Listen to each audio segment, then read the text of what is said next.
Good morning.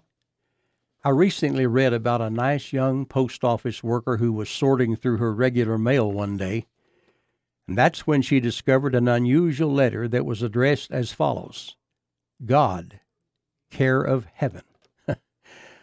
Upon opening the envelope, the enclosed letter told about a little old lady who had never asked for anything in her life.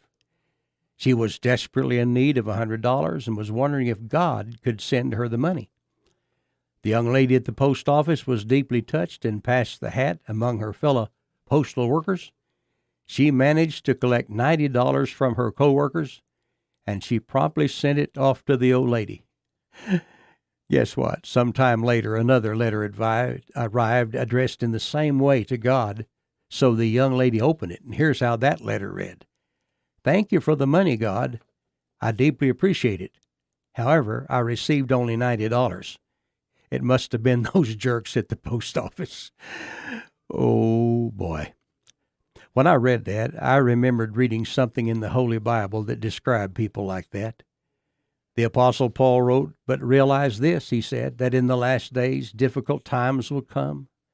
For men will be lovers of self, lovers of money, boastful, arrogant, revilers, disobedient to parents, ungrateful, unholy, unloving, irreconcilable, malicious gossips, without self-control, brutal, haters of good."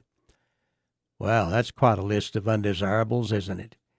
And right there in the middle of it all were those who were ungrateful.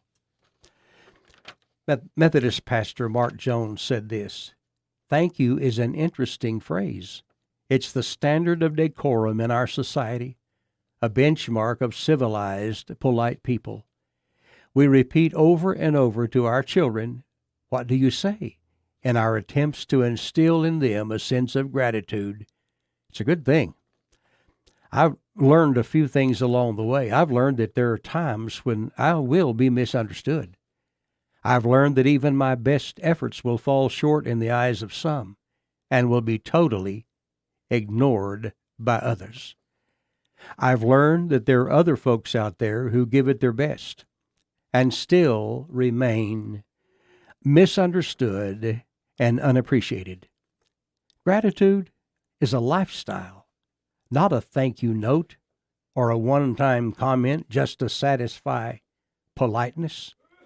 Gratitude requires that we stop and consider that we need someone to thank, and we need to thank someone. Gratitude is not a rote command or ritual.